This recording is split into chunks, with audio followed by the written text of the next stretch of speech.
What's up, JEFusion fans? This is Philip and welcome back to another video. So, today I want to talk about episode 7 of Gavan Infinity, and we've got some exciting news straight from Gavan Infinity's official X page. Now, regarding the news, I know that it's been posted like, I don't know, about a week before I made this video, so I know I'm late, but I want to talk about that as well.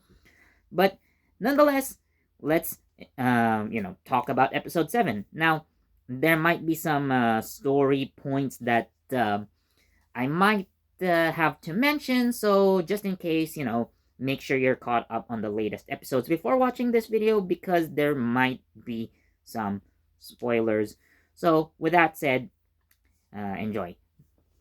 Now, after about a half of or a month and a half or so, we've been following Reiji through his adventures, in various Cosmo layers, mostly connected to Setsuna and Kiki, but now we are back in Reiji's own Cosmo layer, and we are, at least, we get to experience more of Reiji's own world in this episode, and we are actually learning more about Reiji's backstory and how Death Gavan fits into all of this. So, um, with that said, so we have been seen, or we have been shown rather, that Reiji and Death Gavan will cross at some point. Now, we do know that Reiji isn't the only Gavan who's able to hop through dimensions. If you remember episode 2, we also see Death Gavan. Um, you know, he was also there in Lambda, aka Bushido's dimension or Cosmo layer, so Setsuna's own world. So he was also there, which again shows us that there is not only one Gavan able to traverse through Cosmo layers. And we also learned something interesting. So, uh, Daisuke, so he mentions that, he still prefers actually being on the field rather than just staying on the Cosmo Gavarian with Agi, and Reiji is the one always, out on the field, especially when it comes to like other Cosmo layers, but we actually see the reason why. So we actually learn that if you are not bonded to an Emor gear, or let's say if you're not a Gavan, basically, so you won't survive traversing other dimensions. Now, I have talked about this concept with the Maku space, but actually, it can go much earlier. So if you remember at the end of episode 3, so Kiki and Koto were actually trying to ask Reiji a lot of questions about the other Cosmo layers because they didn't realize that such a thing could actually exist.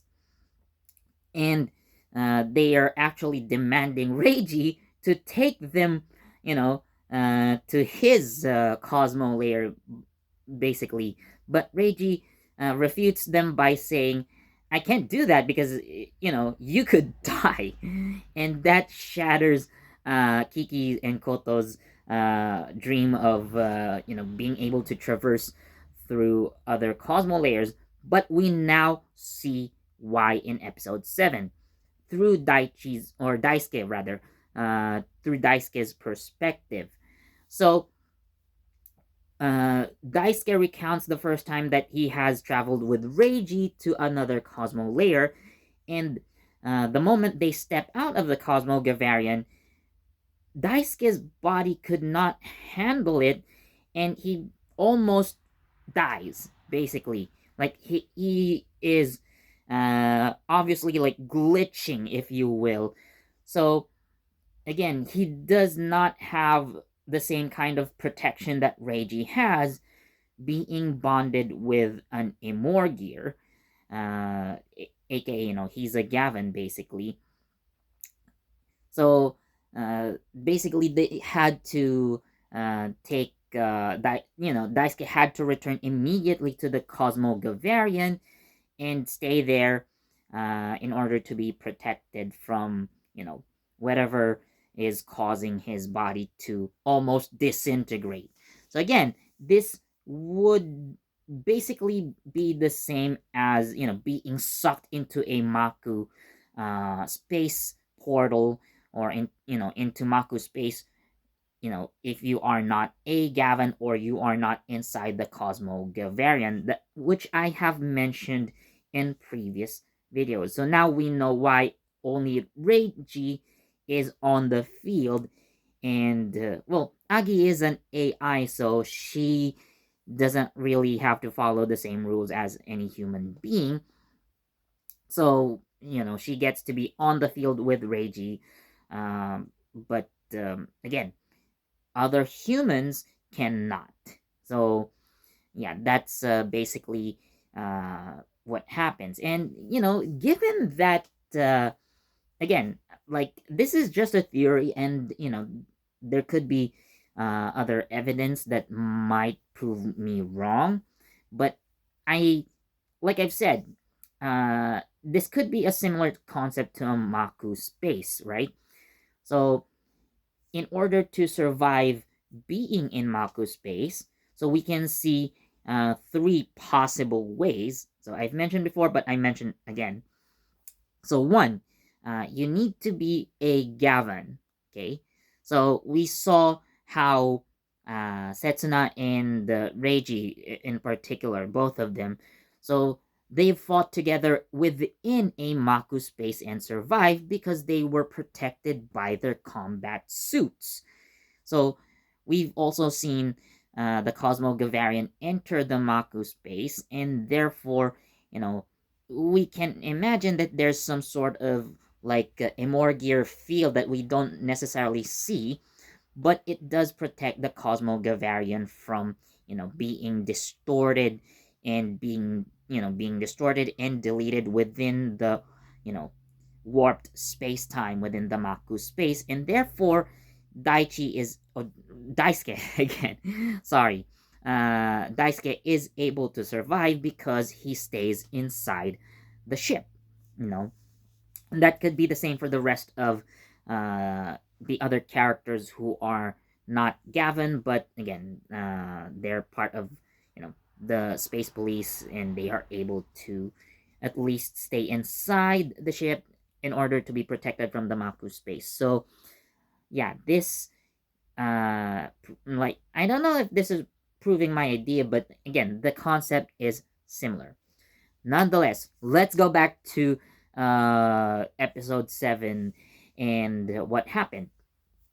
So again, we encounter a criminal who uses a negative immor gear, and basically, uh, you know, Daisuke and Reiji are on the case, but they are kind of interrupted by uh, Rikia and Patoram.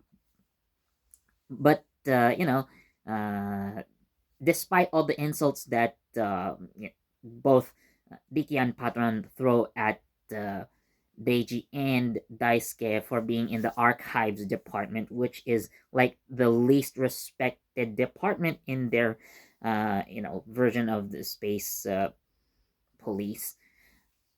Nonetheless, they were kind of able to apprehend the criminal until Death Gavan arrives on the scene. So, uh, so Deiji was able to grab. Actually, it was Daisuke. So, Daisuke is actually a capable, space police on the field. Uh, but again, he's usually limited to being in the Cosmo Gavarian. So he was actually the one, like, of course, like, he was working with Reiji, but he was actually the one who was able to grab the negative immor gear from the said criminal. So Anyways, Death Gavan arrives. He gives the criminal a brand new negative immor gear, and he goes on probably to do more crimes off camera. So we now focus on this 1v1 between Gavan Infinity and Death Gavan. And now, so this is where most of the spoilers for Reiji's backstory would come in. So again, I highly recommend that you catch up on the latest episodes. Go ahead, watch episode 7, and once you're done, you may come back to this video and continue. Otherwise, this is the part where there are going to be a lot of spoilers, so keep that in mind. Anyways, moving on. So, again, like I've mentioned earlier, so while Gavan Infinity and Death Gavan are having their one-on-one, so Reiji actually has his flashbacks. But again, these flashbacks, or at least we see a little snippet of Reiji's flashback in episode 1. Now we see more here. So, Reiji was actually trained by a senior detective or senior police officer named Inspector Gato. So, as Reiji mentions, he was a previous Gavan. So, it appears that Inspector Gato has passed on his role as Gavan to a different officer. And this person was called Gavan Destiny. So, Gavan Destiny is Death Gavan.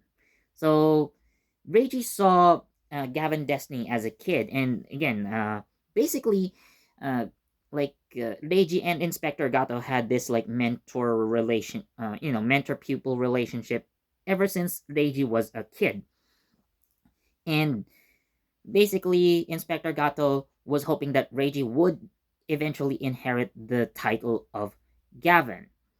So, with that said, at some point in Reiji's life as a kid, so he had seen Gavan Destiny defeat what seems to be an Emons.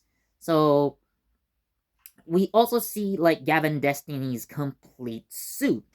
So Death Gavan has this like damaged, design to him, but Gavan Destiny had like a cleaner, like non damaged design. So we see how Death Gavan would have looked like without the damage. So this is Gavan Destiny. So with that said, as mentioned earlier, Inspector Gato was a former Gavan, and therefore we can assume that he was Gavan Destiny. So he passed on his title to another officer. I mean, given that the Inspector Gato is a bit advanced in age, presumably someone in his 50s, so he definitely needed to pass on his title to someone younger, and is definitely more, like, physically at least more capable of carrying out the duties of Gavan. So this officer became Gavan Destiny.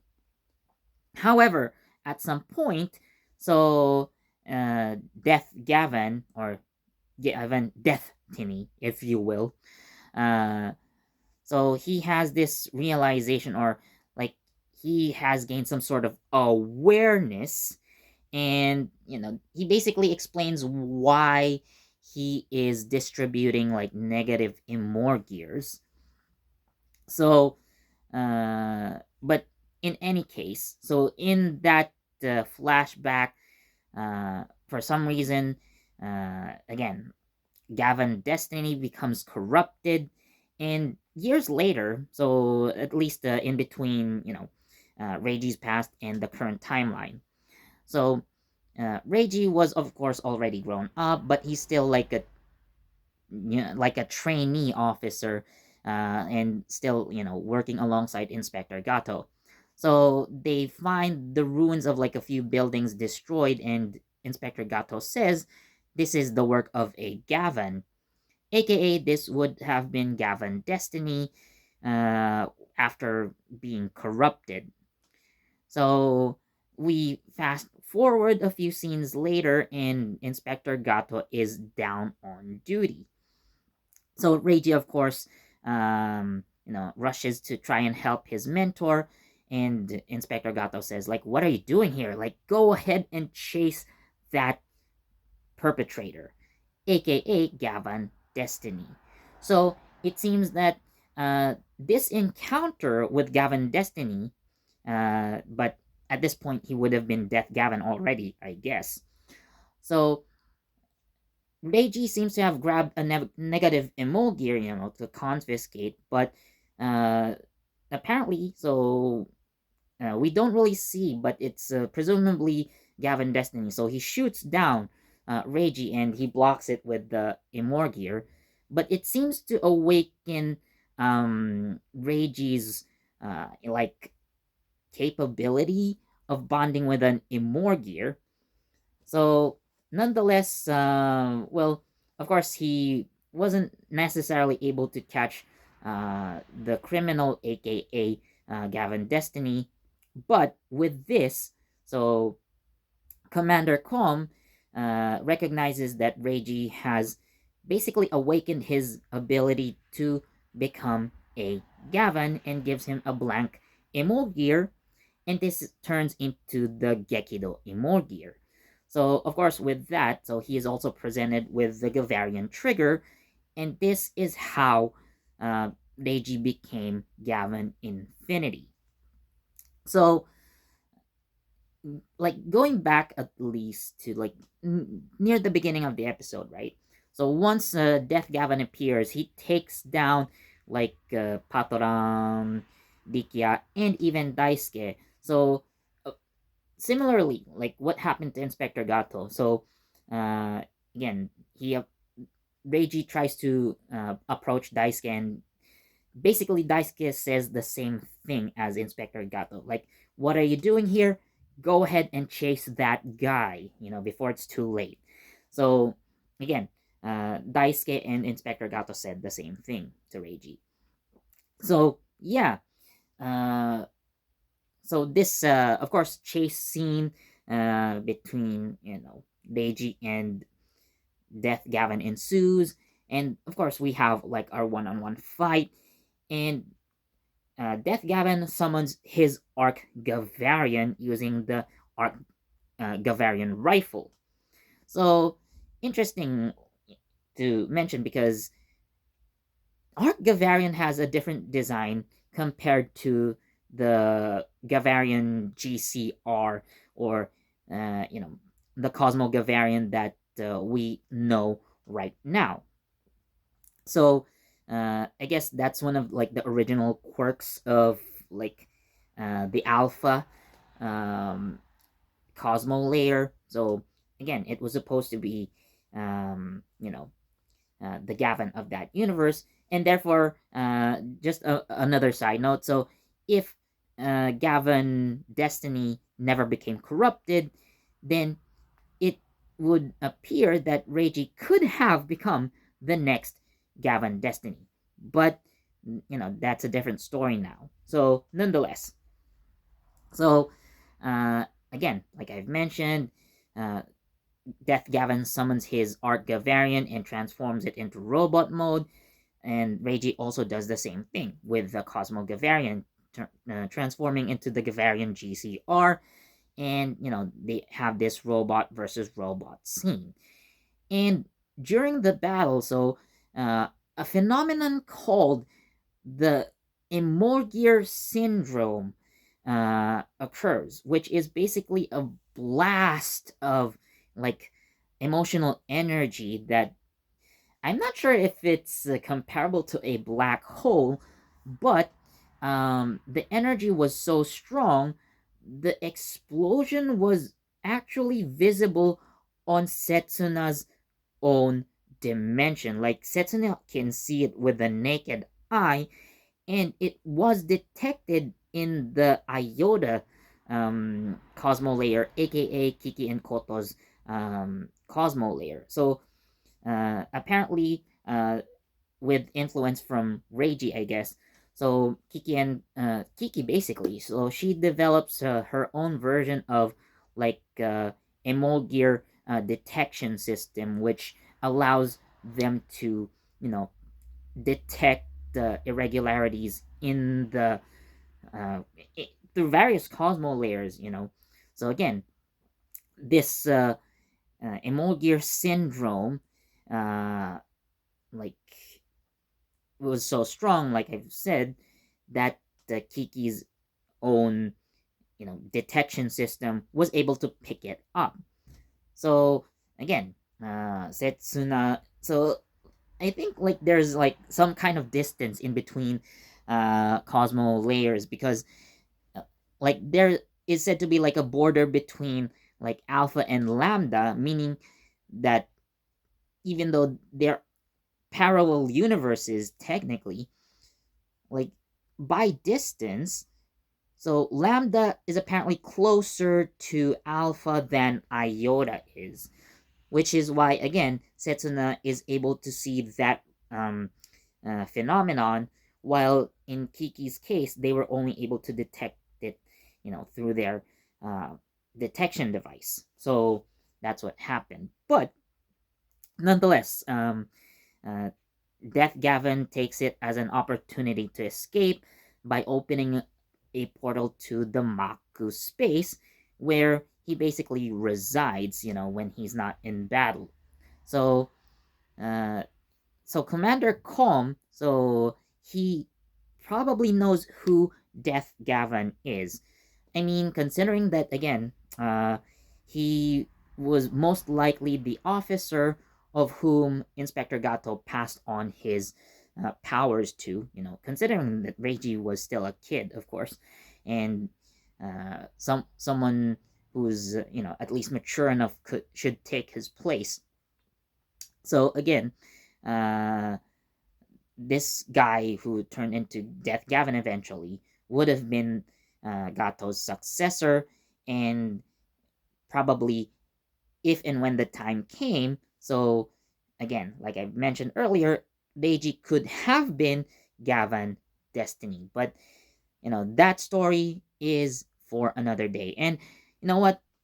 I really think this episode of Gavin Infinity is very, very vital to, you know, how the series would progress. So we learn more about, again, uh, like stuff in their world. And again, it's actually interesting to see more of like what happens, when a Gavin becomes corrupted and or evil, and what could possibly happen that could connect to the final battle. The battle in which all Gavins are involved. That premonition that Inspector Calm had. Like all Gavins, like fighting alongside each other to probably stop whatever threat is looming across the Cosmo layer. So again, I would say Gavin episode 7 gets a 5 out of 5 from me. Now, moving on to actual news about Gavin Infinity. Now, again, I'm probably late in talking about this, but we are actually getting a fourth Gavin. I'm not counting Gav Ant, basically, but again, like a major character Gavin. Well, I guess 5 if you're gonna count Death Gavin, I guess. But yes, we are getting a brand new Gavin who is most likely going to be a major character. So we have so Kunai Kazanami. I believe that's going to be the character's name. And he's going to transform into the purple colored Gavan Raya.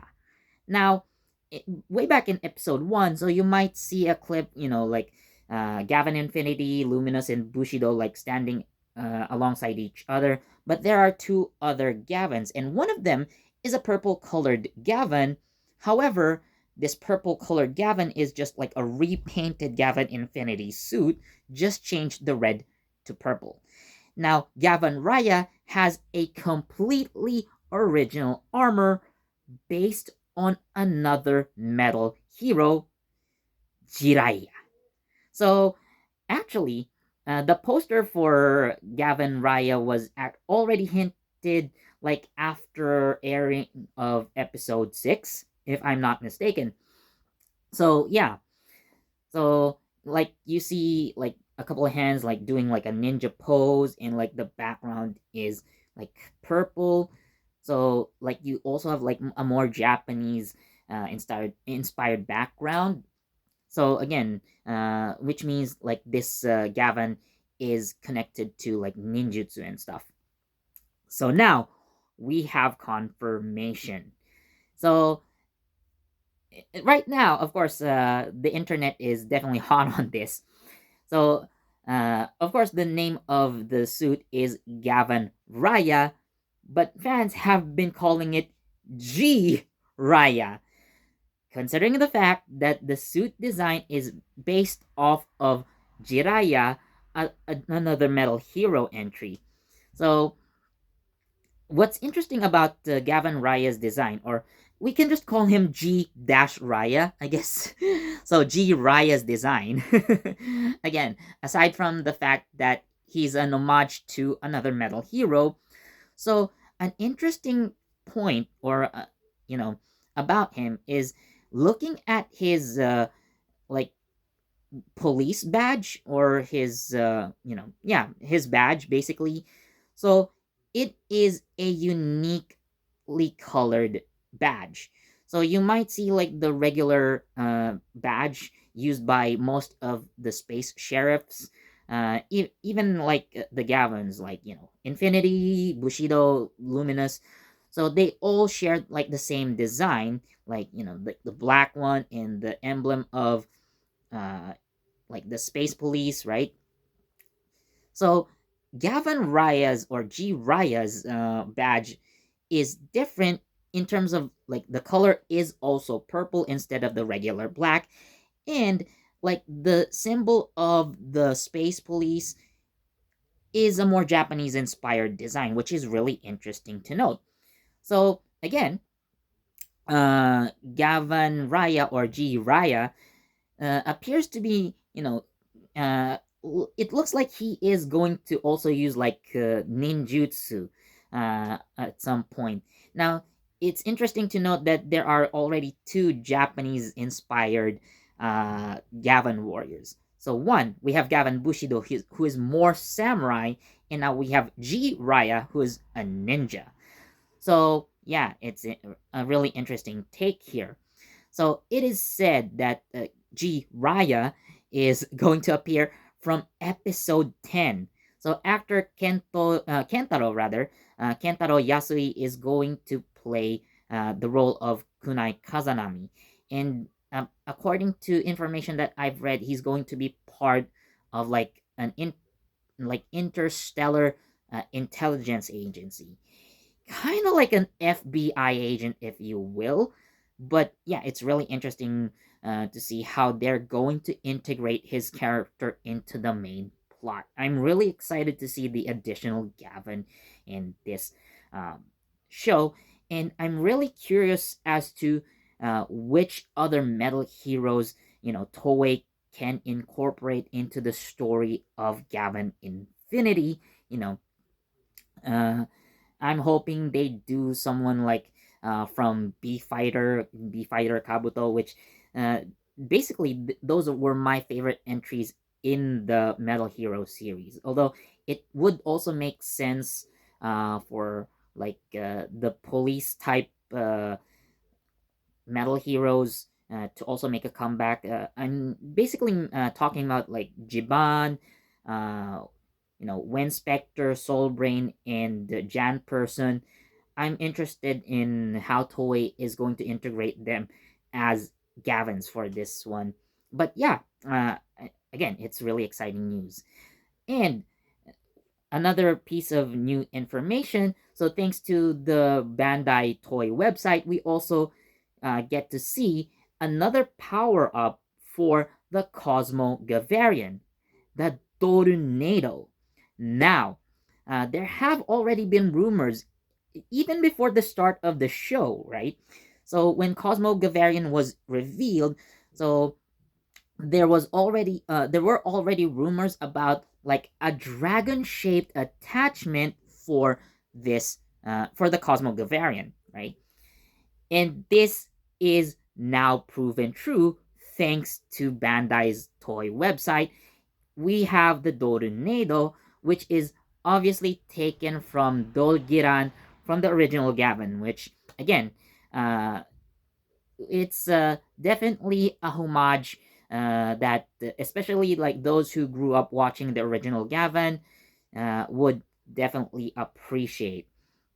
So it attaches to the Cosmo Gavarian in two ways. Again, like in Dragon mode, it simply attaches to the spaceship, but in robot mode, like you also see the Tornado also integrated there. So again, there are two ways that it attaches onto the ship. So again, uh, really glad that they're also paying some more respect to the original source material, to the original Gavan. And I know, like I've mentioned, like Project Red or Gavan Infinity is not necessarily going to be connected to the Metal Hero series, but again, like the reference to Jiraiya and again integrating Dolgiran into the story as Tornado. So again, it's still paying respects to the original source, to the original Metal Heroes. So again, I'm really excited to see all those things. New characters, new power ups coming soon. So with that said, I'm just excited to see more episodes of Gavin Infinity. So what do you guys think? Let me know down in the comments. As always, thanks for watching. Please do leave a like, comment, share, subscribe, and don't forget that notification bell so you get the latest from JEFusion. This has been Philip, and I'll see you next time.